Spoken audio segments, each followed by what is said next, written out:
यद्यस्था तद्वपूषे धायि दर्शतं देवस्य भर्गः सहसो यतो जनी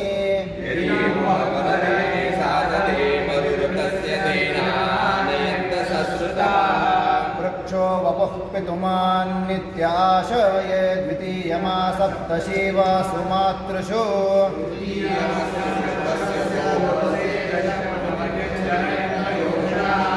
निर्यदें बुध्नान्महिषस्य वर्पस ईशानासशवसा क्रन्तसूरयः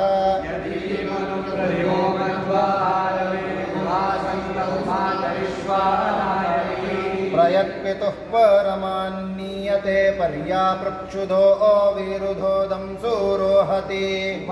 यदस्य जनुषं यदिन्वतादित्यविष्णो भवद्घृणा शुचिः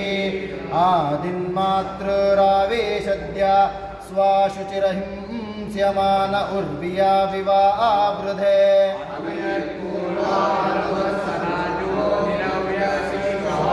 सुधावते हरिः ॐ कान्ताय कल्याणगुणैकदाम्ने नवद्युनाथ प्रतिमप्रभाय नारायणाय अखिलकारणाय श्रीप्राणनाथाय नमस्करोमि अनाकुलं गोकुलमुल्ललासाय पालितं नित्यमनाविलात्मा तस्मै नमः नीरदनीलभासे कृष्णाय कृष्णारमणप्रियाय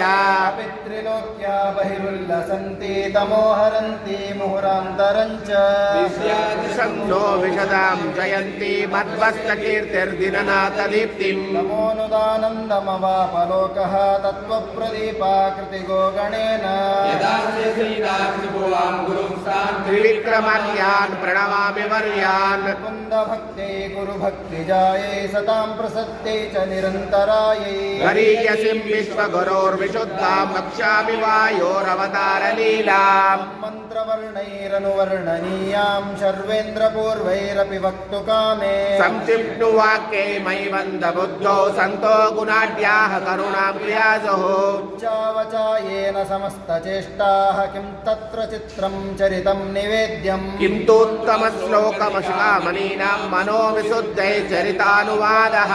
मालाकृतस्तच्चरिताख्यरत्नैः असूक्ष्मदृष्टेः सकुतूहलस्य